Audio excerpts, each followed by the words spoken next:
Hello, and welcome to the Empowerography Podcast. This is a platform created for women's voices to be heard and a place to share their stories, journeys, and successes with the world for the purpose of helping other women who might be on similar journeys. We are empowering women one episode at a time. I'm your host, Brad Walsh, so kick back, grab one of your favorite beverages, and enjoy the stories.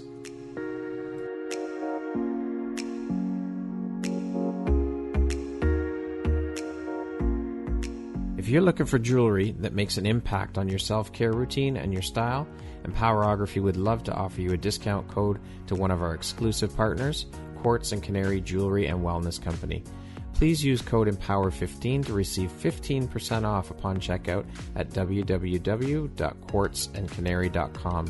Quartz & Canary is truly the place where spirituality meets style. Hello there, Brad Walsh here, your host of the Empowerography Podcast. Today, my guest is Analucia Beltran. She is the founder of Analucia Beltran Diamonds. How are you doing today, Analucia?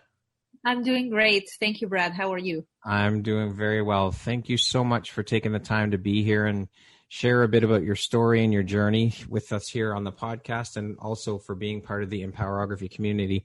I appreciate you taking the time to be here. Thank you. It's such an honor to be here with all of you. So let's jump in. Analucia, you are Peruvian, a Canadian jewelry designer. You began a modeling career at the age of 20 in Peru. You also spent 10 years working in the cruise ship industry while traveling the world. How long did you spend on your modeling career, and why did you get out of that business? Well, I actually started, Brad, at the age of 17 modeling until the age of 20. You got that right in Peru. As soon as I finished high school, I wanted to be a model early on. And my mom, luckily, and I say luckily, she wanted me to finish high school before even attempting to do any modeling of any kind, which now obviously I understand years later why she wanted that. And I did it until I was 20 years old in Peru. I did some modeling jobs in between studying. And then at 20, I got a contract with Carnival Cruise Lines, and I decided to start a new journey and left Peru to work abroad. Do you ever miss the modeling world? Did you miss it after you left it? It's very interesting that you asked me that. I barely touched on the subject that I did modeling. I was even at a beauty contest right before I left Peru when I was 19 and 20. And I'm not going to say that I don't miss it. I'm happy I did it when I was young enough.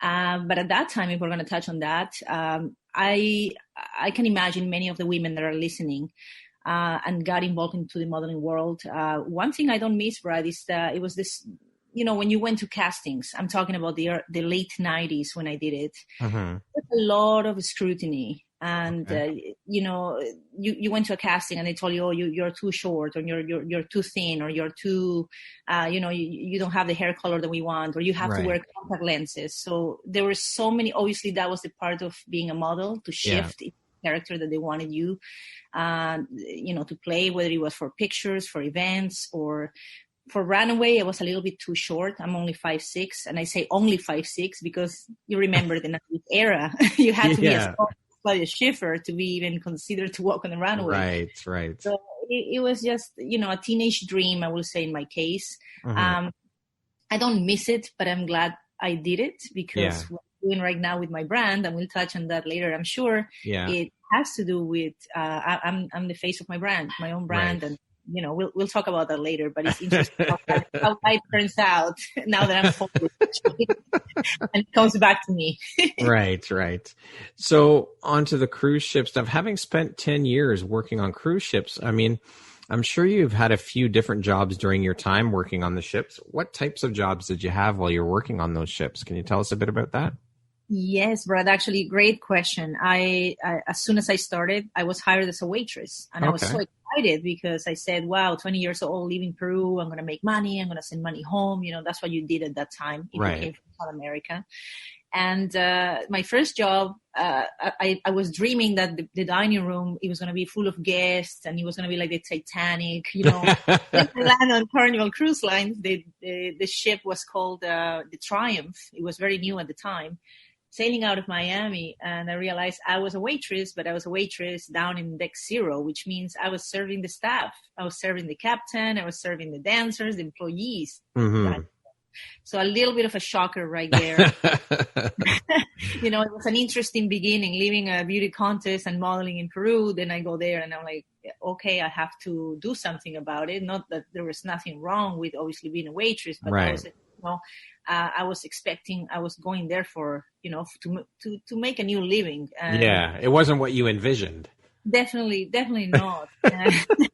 And right there on that first contract, you bet I made it my mission to get promoted, doing somewhat what I was doing in Peru, which was being, not a professional model, but a hostess as well. So I became a restaurant hostess shortly after, during that first contract, which allowed me to be more in a little bit of a junior management position. I was coordinating the weddings on board, assisting maitre d' with reservations, and it was an interesting timing. They were needing bilingual. I speak Spanish, of course, and English, so they were needing bilingual people or especially women that could serve in those positions. And I was lucky enough to be at the right time, right place, with the right attitude, let's say, and to work to get that. I did that for 6 years for Carnival. Okay. So it was very interesting, but working 70 hours a week, you name it. It never stopped. Yeah, we had sometimes 4 weddings a day, 2 on the islands, and then two more on board, and opening the dining room every night for dinner, sometimes for breakfast, doing reservations with the maitre d', every voyage, which means every time that people were disembarking and embarking the cruise every week, making sure that the deliveries from the travel agents at the time got to the cabin. So it was intense. It was a lot of work. Right after that, I was, I realized, okay, I might want to do something else. Selling, it was in my veins because of my dad. It was one of my first jobs as well while I was in Peru.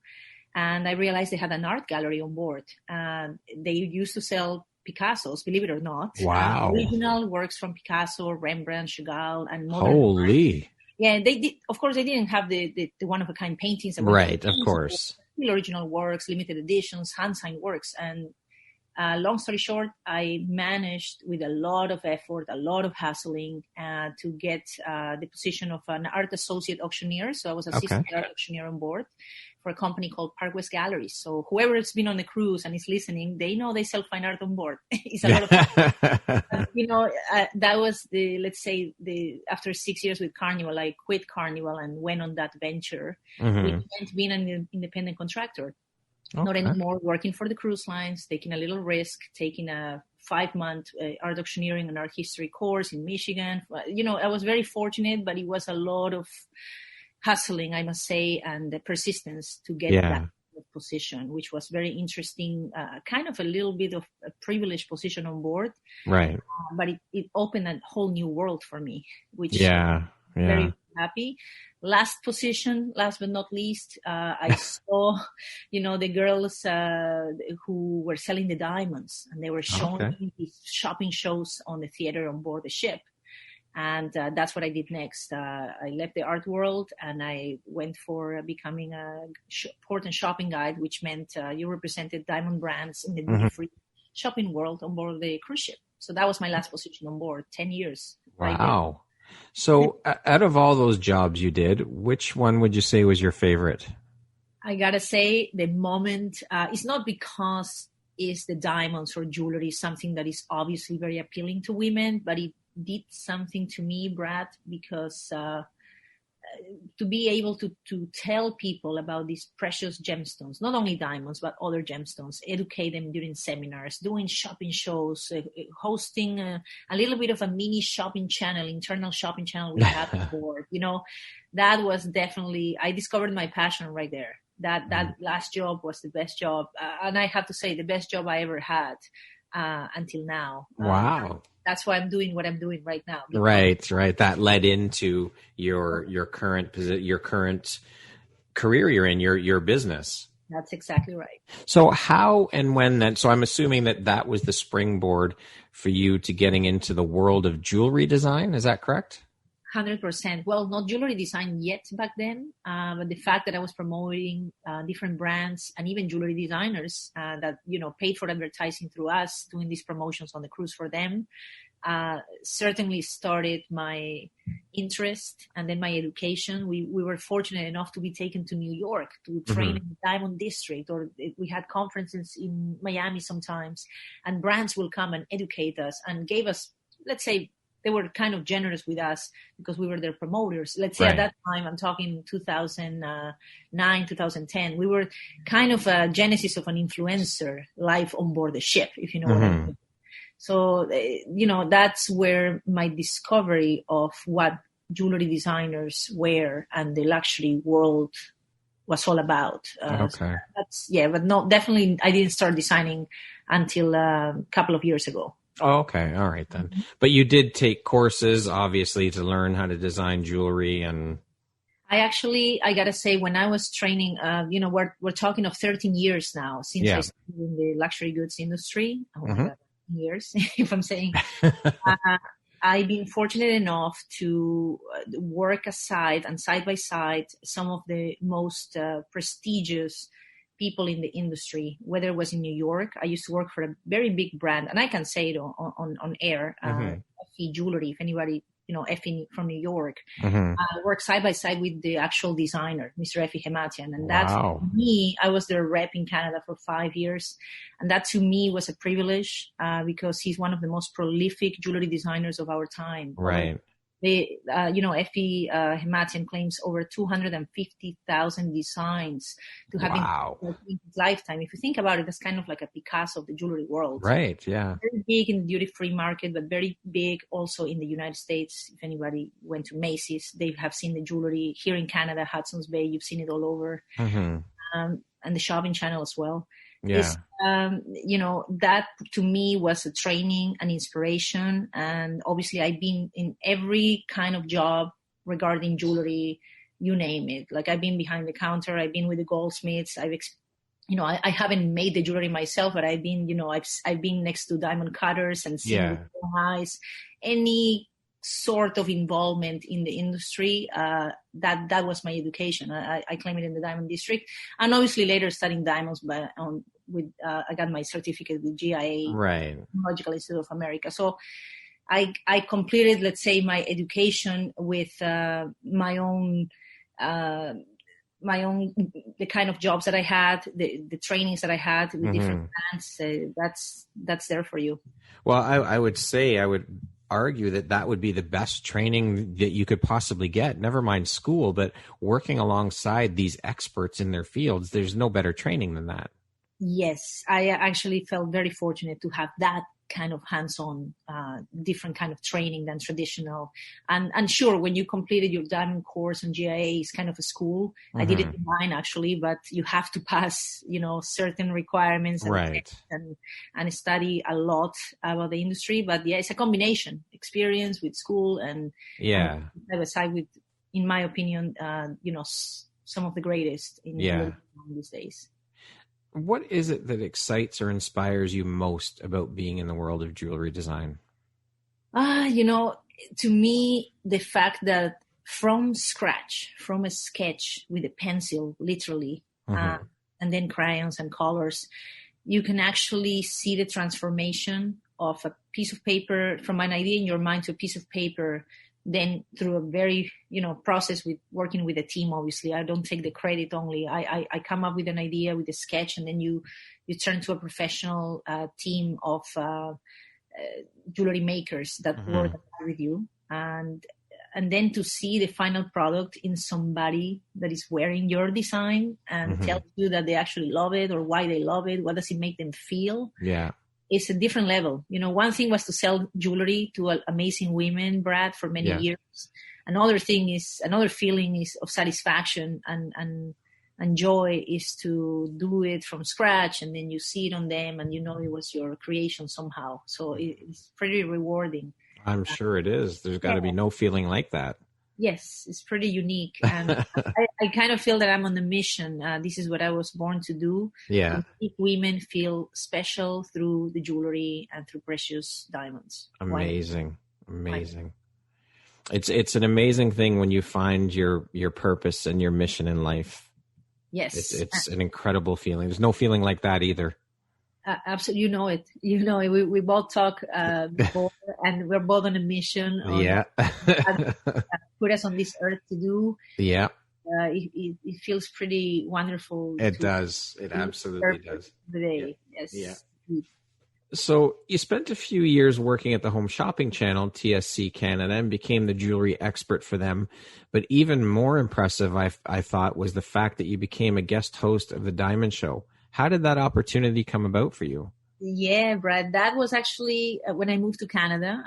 After 10 years on ships, I moved to this magnificent country. I became a citizen a few years back. And I wanted to know how could I transfer my passion for jewelry and everything I did on the cruise here. Mm-hmm. I watched the shopping channel early on. I think it was 2012, 13. And for the first time, I saw an amazing host. I'm going to give him a shout out. He's retired now, Richard Nestor.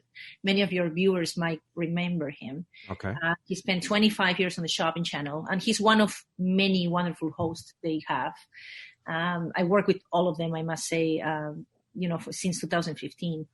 And I watched him on TV, and he was selling actually not jewelry, but the hosts sell everything, right? Every kind of product. But he was selling a vacuum, I remember, and I watched him on TV, and I'm like, wow, I don't need a vacuum, but I certainly want one that he's selling me. He didn't even try to sell me. It was just the way he did it, and it was enchanting. And I said, wow, I want to be on the shopping network. And and I was in the jewelry world already. I was working for Effie here in Canada. So I auditioned like every other mortal. Mm-hmm. My tape or my DVD at that time. Yeah. They actually didn't call me. I think that was in 2013, the first time. I didn't know somebody got it. I just, send it. Second year in a row, I do another audition, send my DVD again.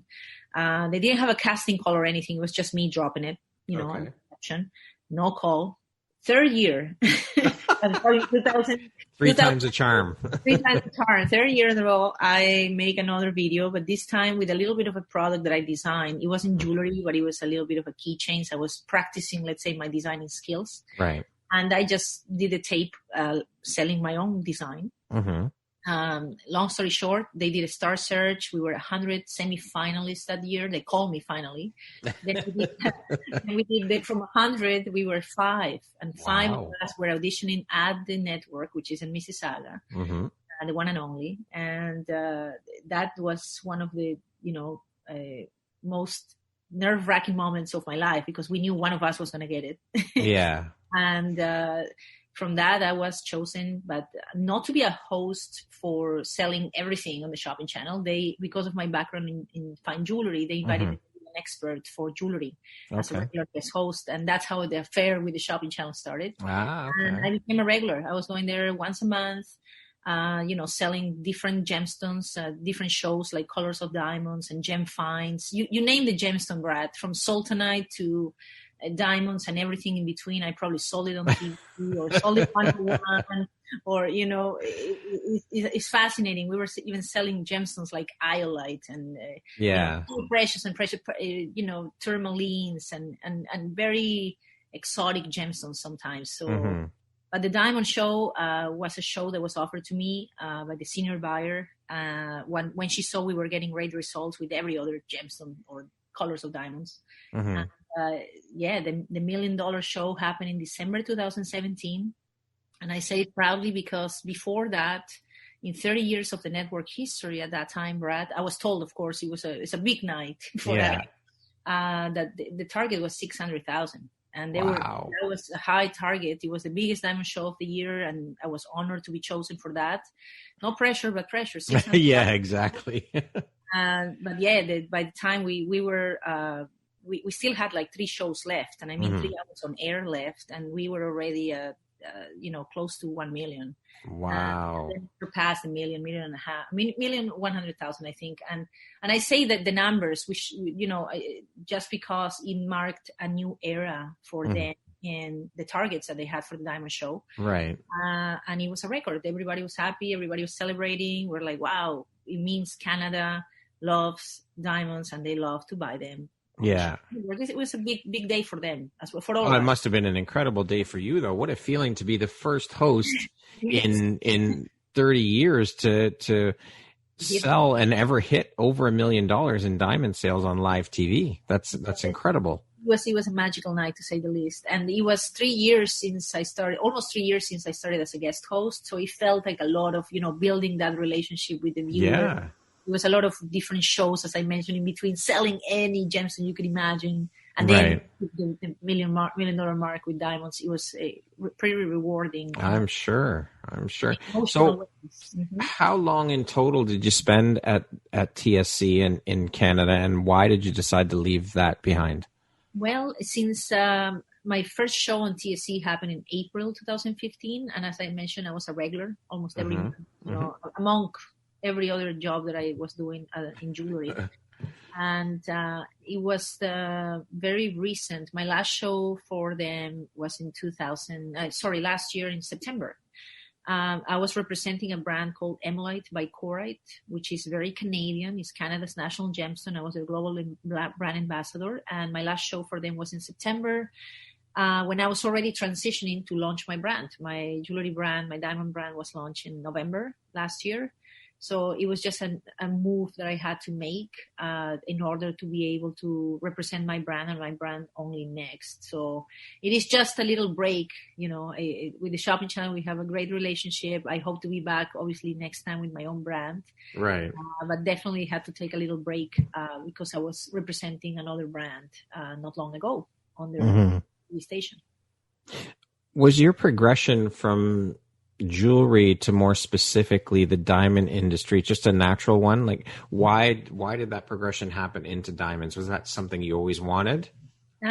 It actually started when I got that I did that transition to becoming a port and shopping guide on ships, Brad. Okay. I was representing actually and selling diamonds as a primary stone. So it started with diamonds.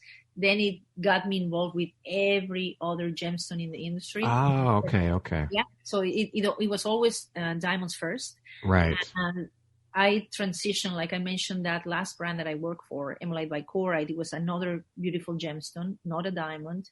But I had to say, definitely, I had that fascination with diamonds just because I believe it's the hardest mineral on earth. A diamond is always as sparkling as the first day you got it in 100 years from now.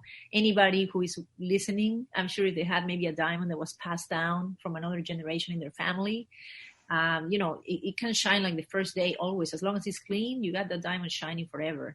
Right. So the specific power and feeling and energy that you get from that particular gem that captured my love among any other gemstone in particular, and now with lab grown diamonds, that's we'll touch on that in a second, I'm sure, but yeah, it was just always my first love and my last love. It's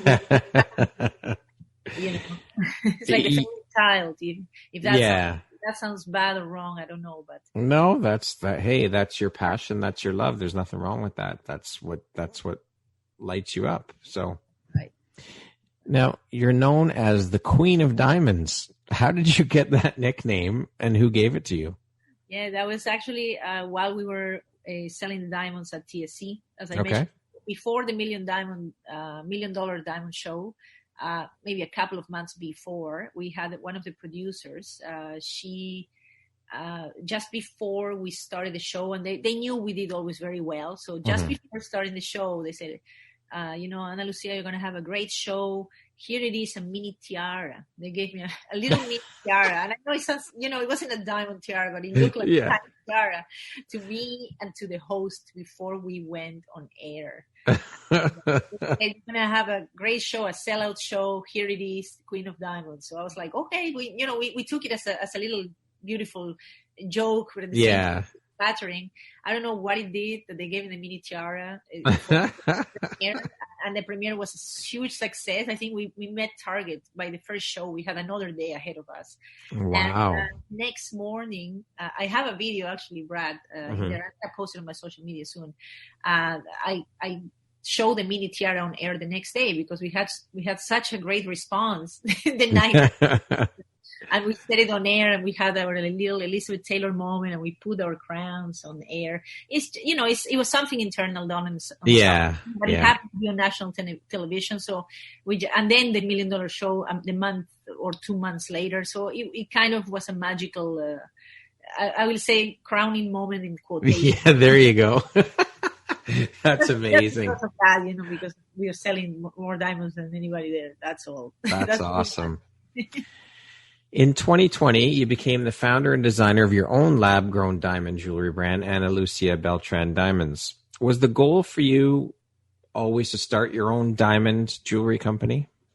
I love that question because, as you mentioned, diamonds were always my first love. However, I was aware that not every person, including myself for a while, like how many of us were able to afford diamonds, right? It sounds like such a luxurious, and it is, but sometimes unreachable gemstone. And remember, I come from Lima, Peru. We didn't even own diamonds there. Right. It was a true luxury to do it.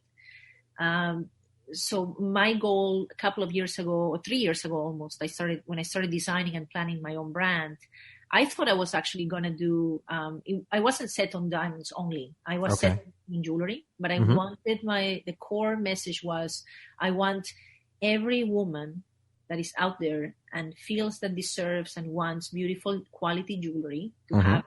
So I explored some possibilities between doing a fashion jewelry line, which means simulated stones, maybe Swarovski crystals or something more than diamonds that look like a diamond. Yep. Destiny played a big part.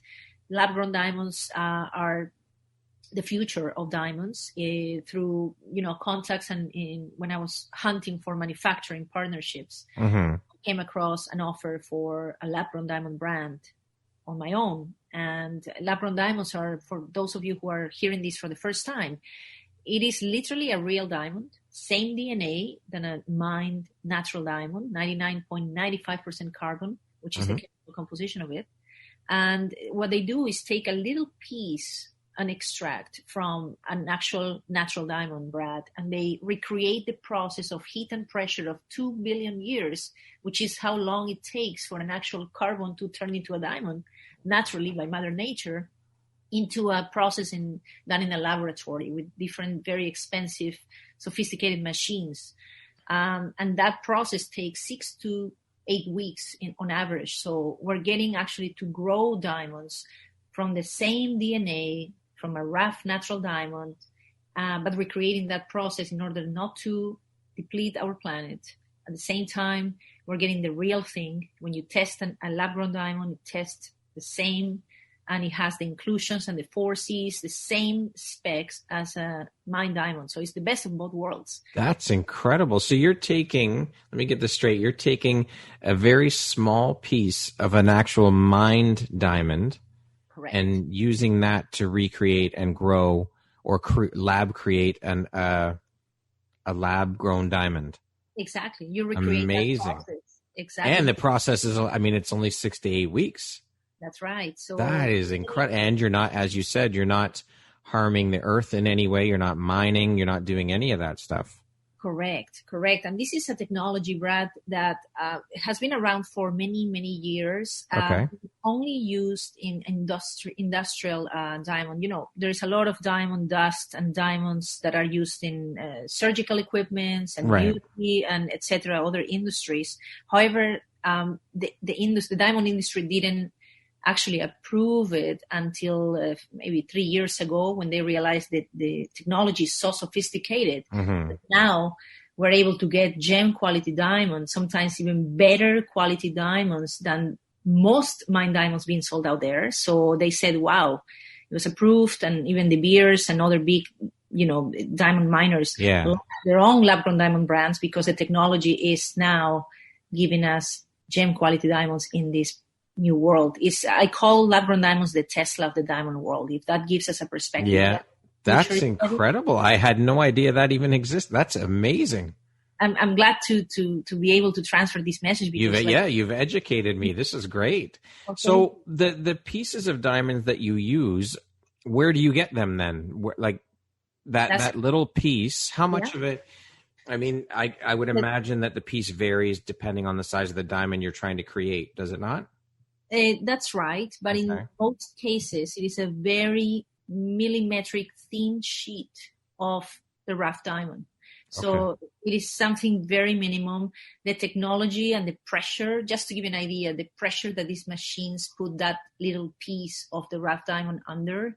If you take the Eiffel Tower and turn it upside down and press it against that diamond, that's the amount of pressure. I don't know how many. Wow. That's literally the amount of pressure that this diamond little piece is under in order to grow. It is outstanding. And that is fascinating. Wow. My mind is blown. That's incredible. It is incredible. And my manufacturing partner, they're all the way, they grow the diamonds in India, which is, many people don't know this, but in India, there is a big city that is called the Diamond District of India. That's where manufacturing or the recreation, the lab-grown diamond process, for my brand at least, and many others happens. Those machines are, very sophisticated. Some of them run anywhere from $250,000 to $1 million each. So you can have an investment on these companies and the care that they have in order to get those little pieces of rough diamonds, and do this is a big, big operation. But still, the exciting thing, Brad, is that even with that investment and the technology and getting the little pieces of rough diamonds, lab-grown diamonds are still way more attainable than mine diamonds. To tell you a percentage, actually 30 to 40% below retail prices of a mine diamond. If you were if you compare the same size and the same forces, right? Yeah, save up to 40%, which for me was what triggered and the excitement on becoming a lab-grown diamond designer, because I said I'm giving women and men the real thing. They're getting a diamond. They're not breaking the bank. At the same time, we're preserving the earth. So it's a beautiful combination of factors. That's it. I think that's the greatest thing is you're preserving the earth. There's no blood diamonds, none of that crap, none of the shit that comes along with all that. Wow, that is just my mind is blown. That's amazing. Oh, I'm so happy that we're able to transfer this message. And to tell you the truth, there is a lot of education to be done in the lab-grown diamond world. I believe I'm one of the first women, if not the first, I will say, I've been told by, people in the industry, name on a lab-grown diamond brand as a designer. There is a number of brands, but they, with the designer stamp is fairly new. Again, three years in the market, right? Approved and endorsed by the industry. So yeah, we're literally paving a new way in education. You're a trailblazer. That's incredible. Congratulations. That's huge. Thank you, Brad. Thank you. I'm taking that as a mission. Definitely. Wow. I love it. So how does someone go about starting their own diamond jewelry brand? I mean, I'm sure the process is not just as simple as saying, okay, today I'm going to start my own diamond jewelry brand. Can you walk us through a bit of the process? Absolutely. And I'm glad you asked it that way, because most people will think, right, oh, what happened? You decided just to become a jewelry designer.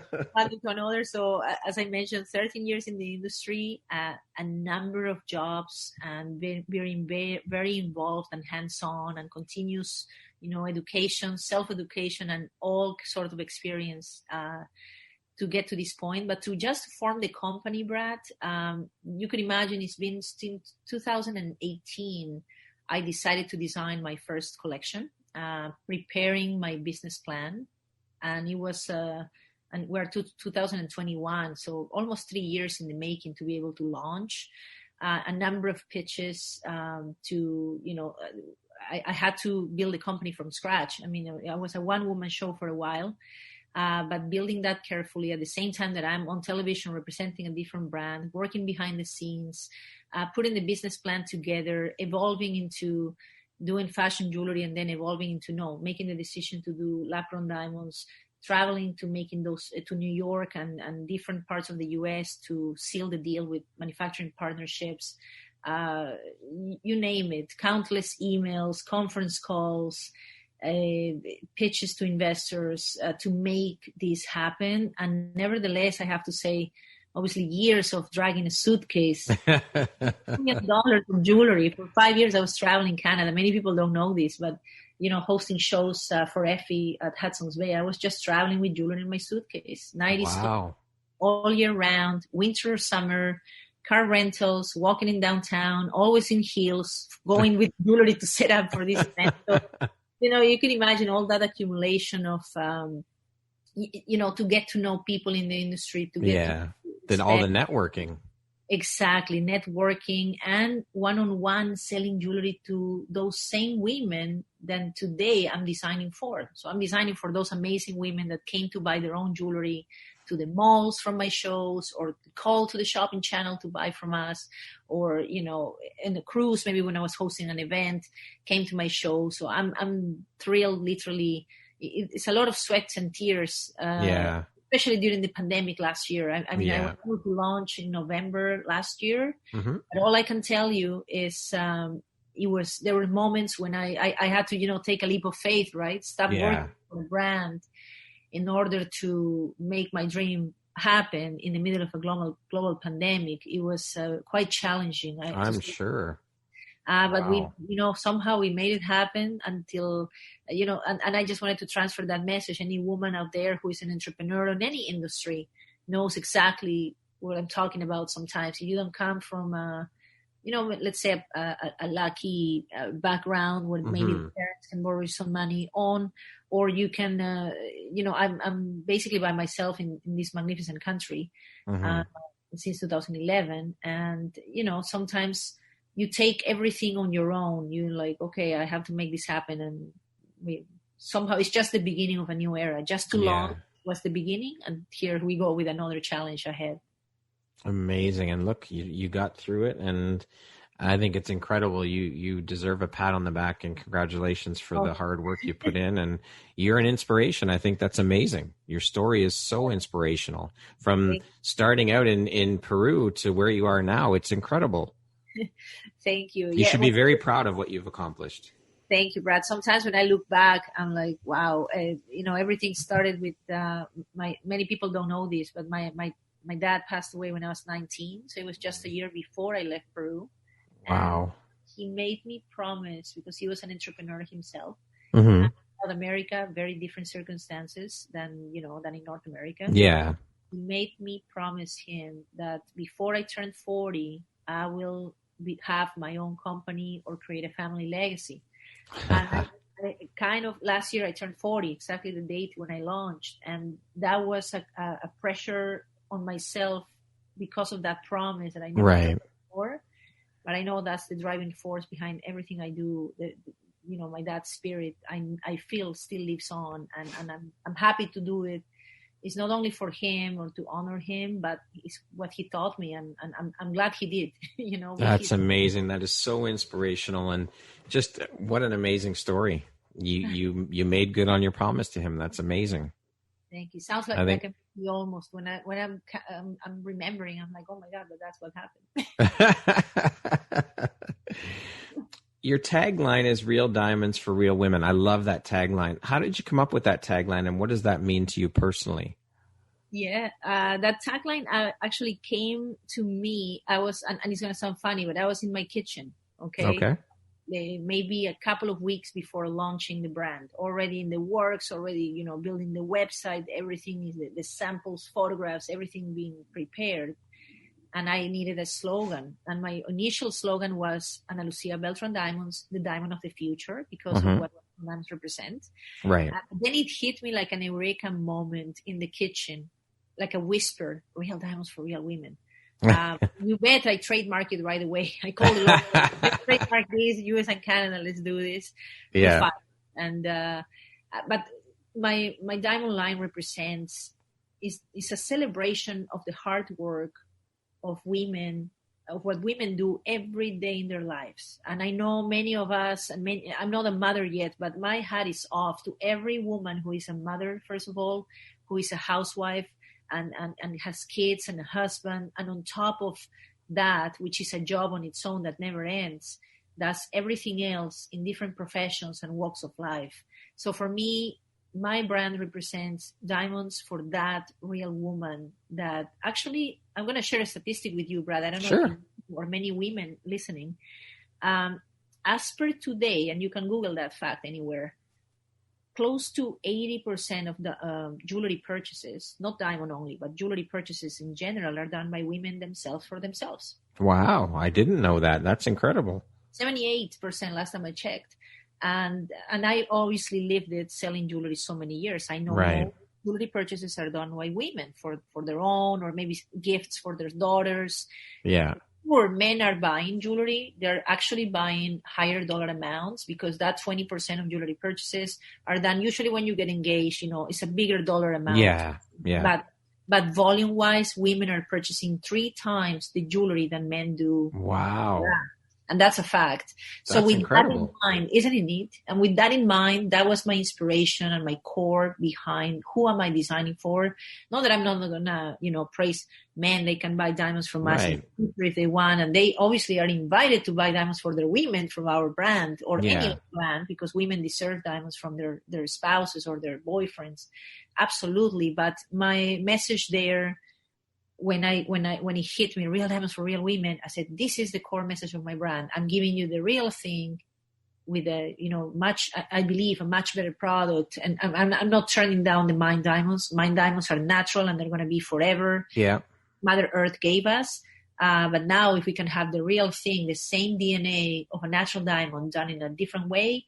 And for that real woman that works hard and wants a diamond, but doesn't have to break the bank anymore. For me, that's my the representation of that tagline. And I'm doing a campaign very soon on Sunday. Actually, we're doing the photo shoot for that campaign called "Real Diamonds for Real Women," using really real women that I know.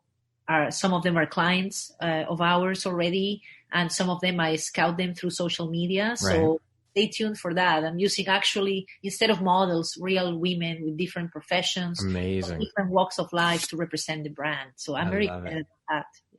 Yeah. That tagline is amazing. That speaks volumes. I think it's incredible. Thank you. Yeah, I'm very proud of that, I have to say. So how does this all work then? Do you have a storefront? Are the purchases made online? Like, how does this all work with your business and your brand? Great question right there.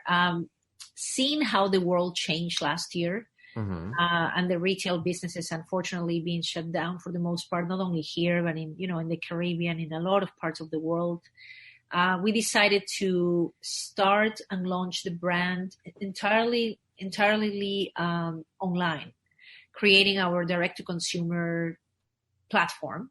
I have, my social media channels, one for the brand, one for my lifestyle personal page. Right. And that's how we reach the customers. So every purchase that is being made right now is directly online. We started having a number of retailers online that purchase the products from us, and then they sell it on their own channels. We very carefully those partnerships, and we're very proud of those. We've been 2.5 months in business only.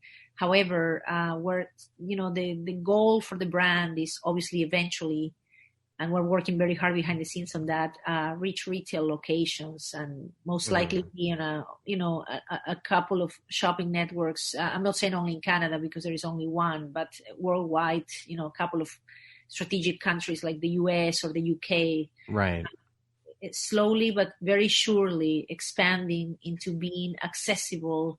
If somebody wants to see it in person, when retail comes back, that's where you could find the brand. That's the main goal. Right. And that was my next question is, how are your clients dealing with not being able to see the diamonds in person before purchasing? How does that whole thing work? And how are your clients feeling about doing that? Yeah, it's a great question. And a lot of people are like, wow, years ago, I must say almost 10 years ago, the online diamond purchase started to become a new thing. And a lot of people had that thought of, wow, how are you going to buy an engagement ring online? You don't even see the diamond. You don't even see the jewelry. Obviously, right now it's a little bit more common than we think that people actually purchases jewelry, whether even on the shopping networks. They don't see it in person. They purchase it. But what we must have, like in the industry standard when you buy jewelry online, is obviously the 30-day money-back guarantee. Right. That's the right of the customer, of course. If they don't like what they see in person, or it looks somehow it felt or looks different than what they thought when they saw it online, they can actually return the product. Okay. And that has to be done online, of course. We have the lifetime warranty on top of that. And that's just how online purchases are in general, but especially for jewelry, we got to give them that option no matter what. They're buying something, it's not a small purchase, let's say, even though they are affordable diamonds, affordable luxury more than most, but still it's a substantial purchase sometimes. So, we do it that way. Okay. But we try very hard, you bet, into the pictures to depict and show every detail. If you click on site, you can do a very, very clear zoom, of course, into see the last little facet of that diamond. But of course, it doesn't compare to the real thing. So right, of course. Yeah, I was curious about that. That's interesting. Okay, that makes sense. What do you think your unique skill set or superpower is that's helped you become successful? I would say two words, if I could say. Sure. One is passion, and the other one is persistence.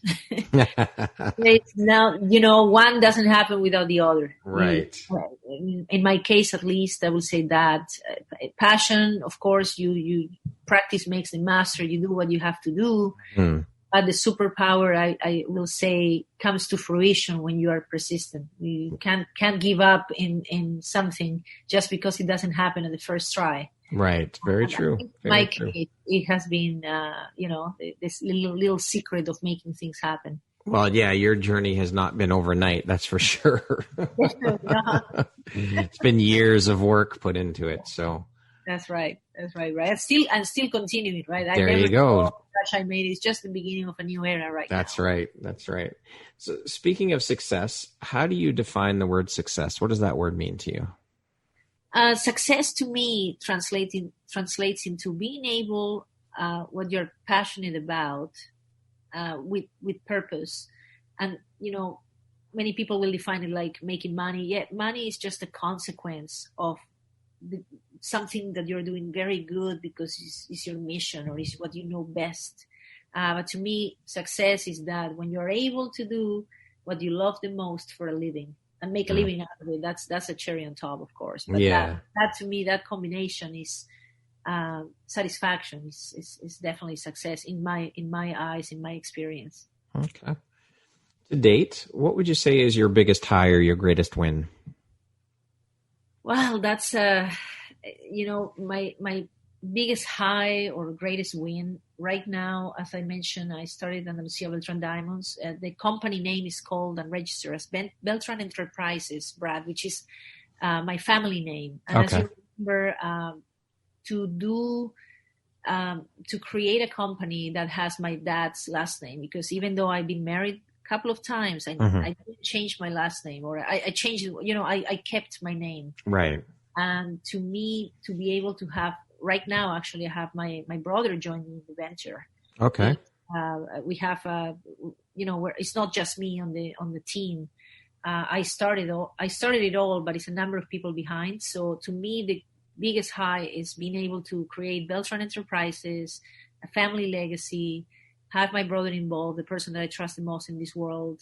And, I think when you can do that and build something, and many people that are listening, I'm sure many people will say, oh, it's not good to work with family, but certainly it depends on, when you trust each other. And who has family businesses that I'm friends with a number of very successful family businesses, business owners, or, and it's beautiful to see.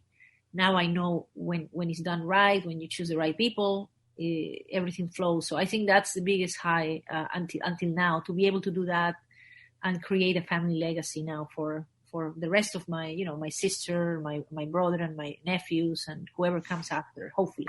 Are many other of your family members involved in the business? For now, it's only my brother. Okay. We have other people. Yeah. But, my brother is my business partner. Okay. Really. That's amazing to be able to create that family legacy, to have to leave behind at some point. That's wow. I would say that would be a damn big win for sure. Yeah, to do it in a country that is not yours, sometimes I find it is more rewarding. Yeah, absolutely. A little creating a new family somewhere else. With yeah. What would you say is one of the best pieces of advice you've ever received? Oh, that's a great question. To definitely listen to my intuition. That's something that I received a couple of times in my life as a great advice. When I was younger, I didn't quite understand why will they say to me to listen to my intuition. When I was older and I got that advice again from a different person, it clicked. So I would say that is in my case, best advice I've ever received. Okay. What makes you feel inspired or like your best self? A number of things. Sometimes seeing somebody else's success story or somebody else's win, somebody that I know. And it might sound cliche sometimes, but it makes me happy when I see people that I know is doing something, or that's to me inspiration. Many people feel inspired on celebrities or people they don't know. I actually feel inspired when I see good people that is close to me or that I know personally are doing well. That's on top of other things. For designing is a different kind of inspiration. Right. For life, I think that if my sister is doing well, if my best friend is doing well, or somebody is doing something out of the ordinary, outside the box, and I admire that. I like to surround myself with creative people. Yeah. A lot of entrepreneurs, without even looking for them, are my circle of friends here in Toronto, especially, and it's just. They're a source of inspiration, constant inspiration to see them do and creating everything. Speaking of inspiration and creation, where do you pull your inspiration from when creating a piece of jewelry, when you're designing? It's magical, but I live close to Lake Ontario, a beautiful, beautiful area here. And usually the inspiration comes to me in two ways. Sometimes I walk by that lake, summer or winter, doesn't matter. And ideas and visions come to my mind and I transfer them in paper as soon as I come back home. That's one source of inspiration. And some others, sometimes I, like many designers I know they do, you look at, old school, I'm a little bit old school, fashion magazines or jewelry magazines, more than online. And just with that, those ads and advertising and even fashion magazines, ideas come to my mind, or a theme, and then I will transfer it into my collections. I have a collection that is called Venetian. I haven't launched it yet, but it was just inspired by certain fashion that I saw in fashion magazines. Right. And I another source of inspiration, certainly. I mean, I've been fortunate enough, Brad, working in the cruise industry, to travel a lot. Yeah. Many countries, lived in different continents. And, I don't miss traveling as much as most people will do.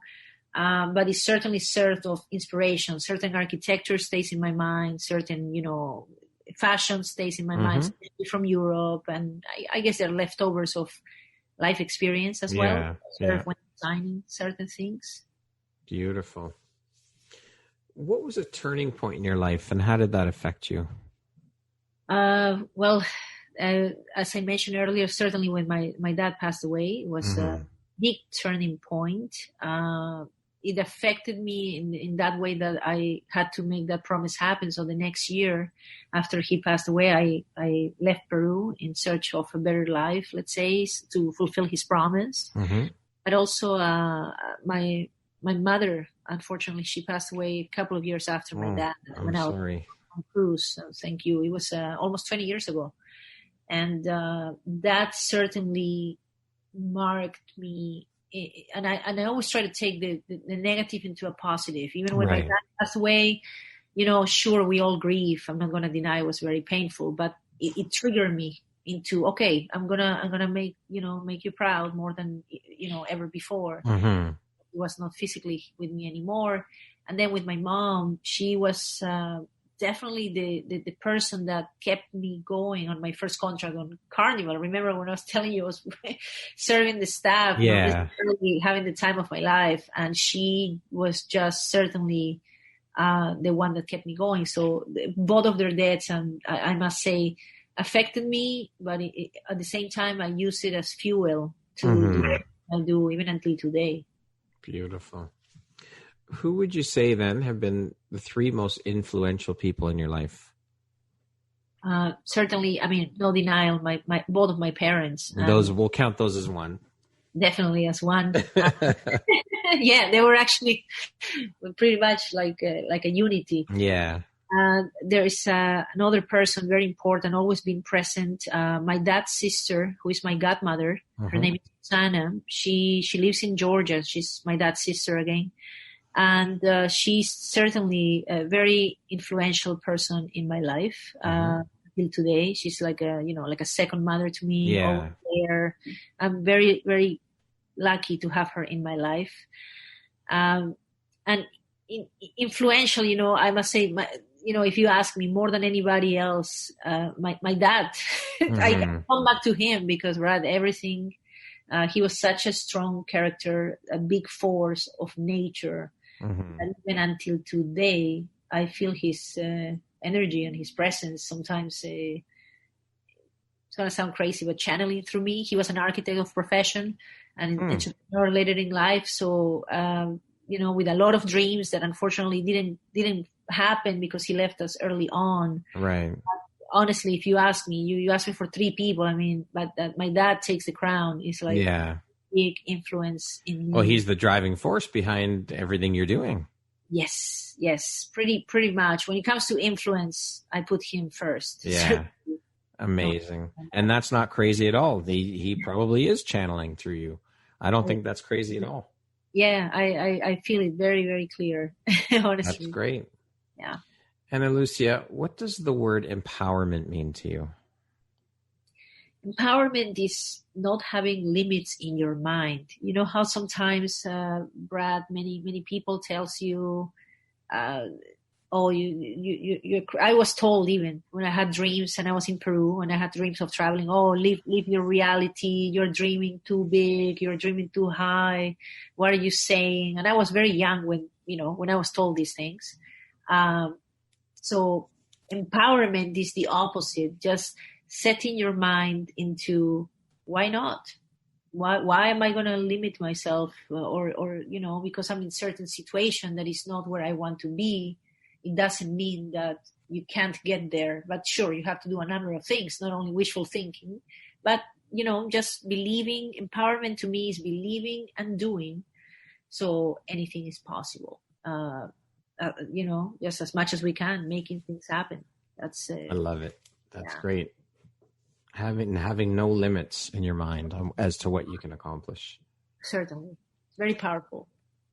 Okay, we're going to do a little rapid fire section. So a series of questions, just 1, 2, 3 word answers for these ones, okay? All right. How would you describe yourself in 1 word? Passionate. What's the first thing you notice about a person? Their eyes, the way they look at you. Money or fame? Oof, I'm debating on this one. Money, just because it makes a lot of things possible. Okay. Early bird or night owl? Night owl all the way. You're a creative. Of course you're a night owl. Yeah. I think all creatives are night owls. You know it. We try to be an early bird, but I can't help it. Yeah. What is your favorite stress-reducing activity? I have a cat. His name is Picasso. Having my cat, Picasso, is my stress relief activity. Okay.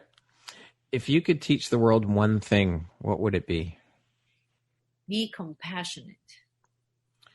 What's one thing you want but cannot buy with money? Oh, I better not. Well, certain situations for everyone I love to be in that, things that I can't change, certainly can't buy with money. So I just want them to be well, and definitely you can buy. Entrepreneur life is? 24/7 or 25/8. Yeah. Yes, I would agree with that 100%. If I had an extra hour a day, I would? I would certainly Sleep, believe it or not. I don't do much of that. So. My favorite way to unwind is? Listening to reggaeton music. Okay. Like a good Latina. That's okay. If you had a theme song that played every time you walked into a room, what song would that be? There's No Easy Way Out. It was a song from the Rocky IV movie. I don't remember the name of the band, but okay. Yeah. And lastly, for the rapid fire, if you came with a warning label, what would yours say? Stay tuned. That's great. What is one of your favorite entrepreneurial books? Oh, there is one from Robert Herjavec. We all know him from Shark Tank, but he's such a comedian.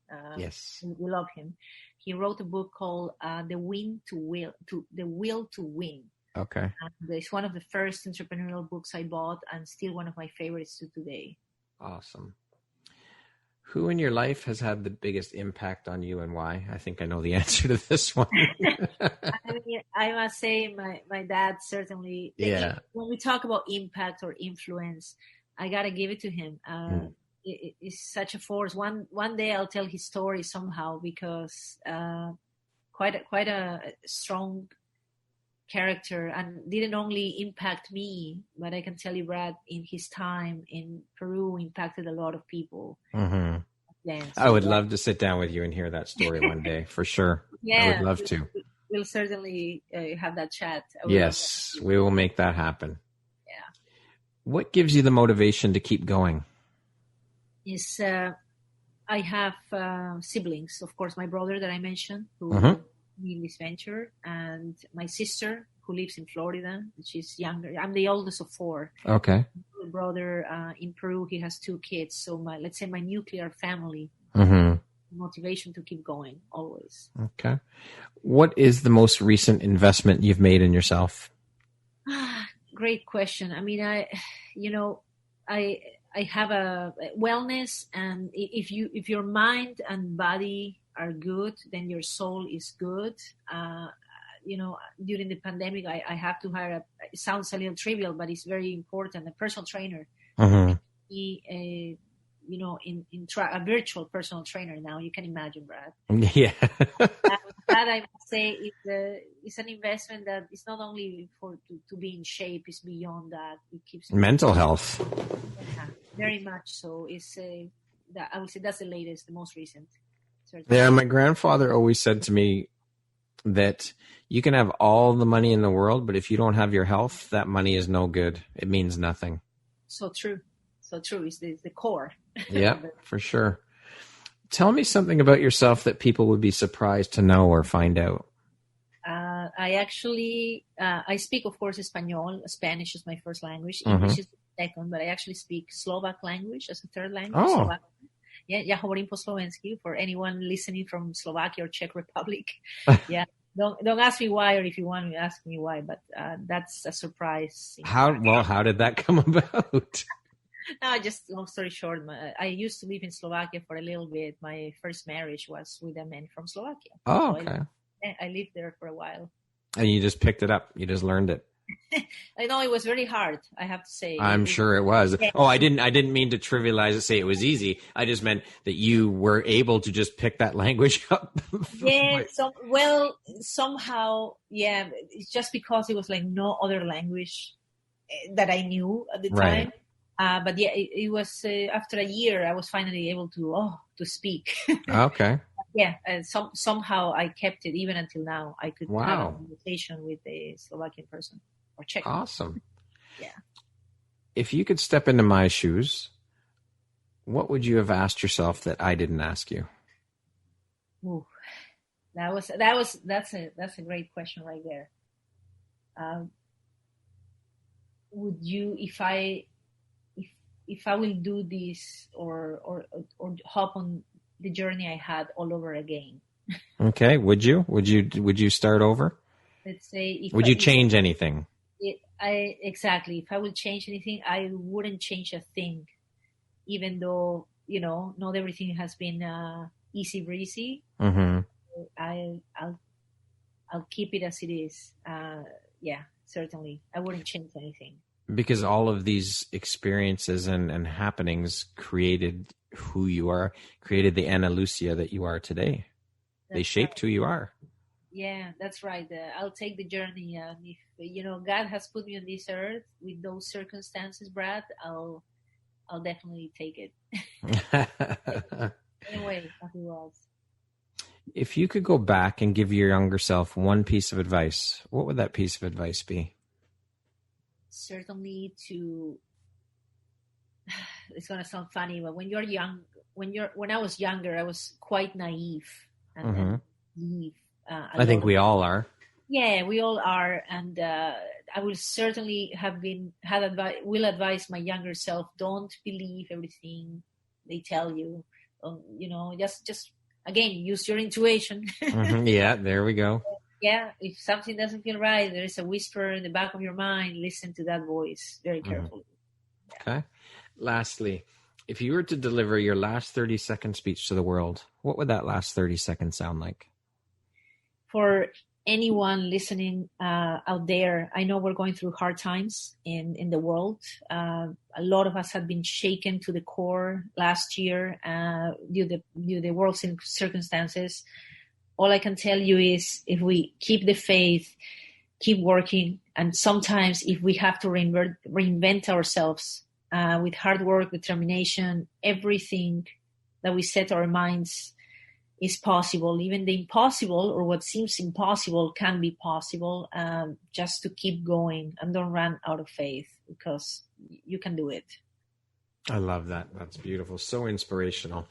Analucia, thank you so very much for being here today and sharing your story and your journey. It is so incredibly inspirational and incredibly educational. I learned a lot today, so thank you for that. You educated me. You taught me. And I appreciate everything that you're doing. I appreciate the journey you've been through, and I appreciate you, and thank you for sharing all of that with us here today. It's an amazingly inspirational story. Thank you so much, Brad. This has been unforgettable, and I'm honored to be your guest. Thank you for having me. Oh, the pleasure and honor is honestly all mine, Analucia. You are an incredibly inspirational woman, and just keep doing what you're doing and keep inspiring. It's amazing. Thank you, Brad. Thank you so much for having me. Once again, my name is Brad Walsh, host of your Empowerography Podcast. Today, my guest has been Analucia Beltran. She is the founder of Analucia Beltran Diamonds, based here in Toronto. Thank you so much, Analucia. I hope you have an amazing rest of the day. Likewise, Brad. Thank you.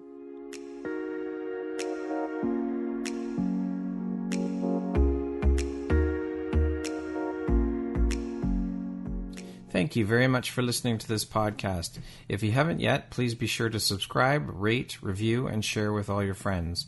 You can find me at visuphoria.ca and follow me on Instagram at Empowerography Podcast and on Facebook at Empowerography. Please join me next time for another inspirational story from yet another amazing woman.